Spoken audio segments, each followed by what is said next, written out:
Assalamualaikum warahmatullahi wabarakatuh. Waalaikumsalam warahmatullahi wabarakatuh. Yang saya hormati kepada ketua kelompok 4 di RW 6, yang saya hormati kepada segenap anggota KPMPKH di kelompok 4. Sehat Bu? Alhamdulillah.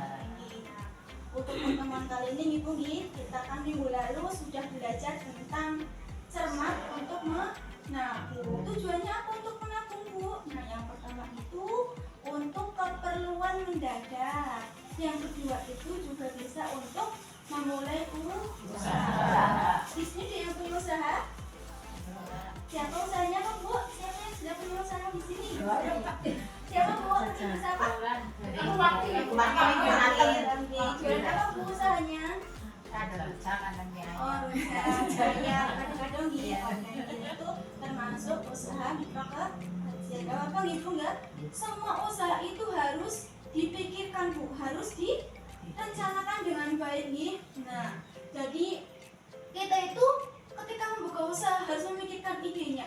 Kira-kira usaha apa sih yang isinya itu kurang, maksudnya yang di sini belum terlalu banyak, yang belum terlalu familiar, yang di sini jarang dicari. Seperti itu kita kan harus mencari ide. Nah, yang pertama kita akan belajar menentukan ide usaha. Nah, yang pertama ini usaha apa sih yang akan dilakukan. Nah, kita harus melihat dulu Bu potensi kita. Kira-kira di sekitar ini usaha apa yang paling menguntungkan. Contohnya saja nih Bu, berjualan. Yang paling di sini nih Bu, berjualan. Kita memikirkan mau jualan apa nih kira-kira? Jualan ayam, jualan seblak, jualan cilok dan sebagainya, itu macam-macam.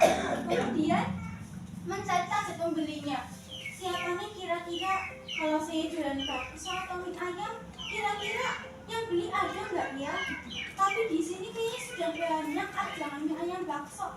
Terus nyari lagi, beli jualan cilok misalnya. Jualan cilok itu kan biasa Ibu, kita harus mencari inovasinya. Seperti itu. Mungkin dikasih inovasi, ciloknya itu warna-warni ataupun di dalamnya nanti ada isinya, seperti itu. Nah, kemudian nanti kita harus memikirkan Bu, untungnya gimana nih? Biar nanti kita modal segini tapi dapat untung banyak. Mungkin dari bahan bakunya. Kalau kita beli di sekitar warung, tentunya kan harganya mahal gitu. Boleh kita nanti membelinya di pasar yang lebih besar, pasar induk seperti itu. Kemudian membeli, biasanya kan kalau misalnya jualan cilok Ibu, jualan cilok kan biasanya ada ikan tenggiri. Kita ganti pakai ikan bandeng yang lebih murah, seperti itu. Nah, kemudian ketika kita sudah mulai berjalan, kok tiba-tiba ada kendala nih. Nah, kita harus introspeksi. Kira-kira gagalnya usaha kita ini apa? Seperti itu. Yang pertama mungkin kurangnya banyak pelanggan, karena menunya hanya itu saja, seperti itu. Nah, kemudian yang kedua, kita harus mengembangkan dan menilai kelayakan usaha. Nah, yang pertama yang mendukung usaha Ibu. Kayak contoh tadi, kita mau berjualan cilok misalnya Ibu. Nah, keterampilan apa sih yang kita punya?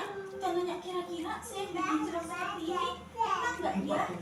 Bikin cilok yang seperti ini menarik orang nggak ya? Seperti itu kita harus memikirkan.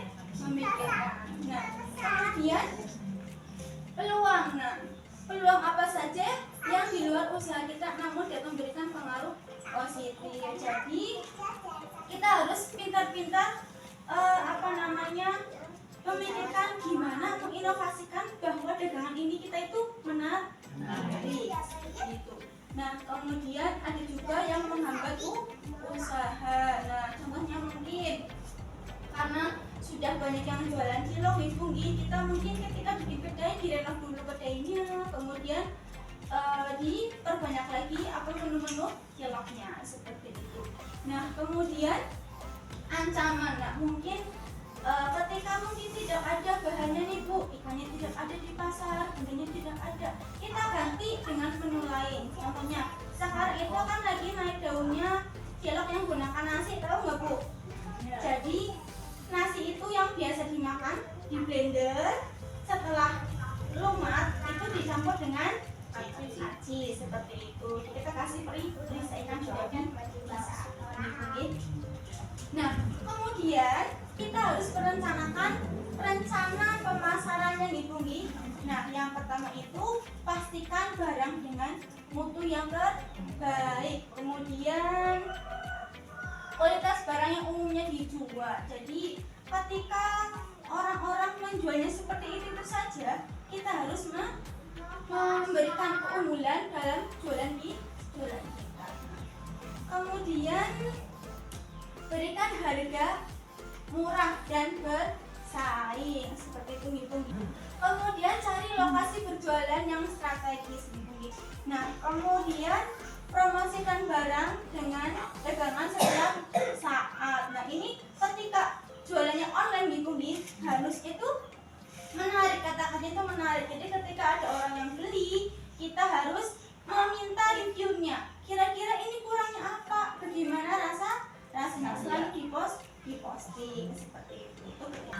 Nah, kemudian memberikan harga diskon. Nah, ini contoh Bu, mungkin ketika hari Jumat berkah nanti diskon 30%, ataupun ketika Jumat berkah gratis es teh manis, ataupun gratis satu porsi. Itu ketika Jumat untuk menambah dolar. Ini Bu, untuk minggu depan atau bulan depan kita akan belajar tentang perencanaan anggaran per minggu. Itu untuk sekilas tentang materi kita hari ini. Kurang lebihnya mohon maaf Ibu. Ada pertanyaan? Sudah ada?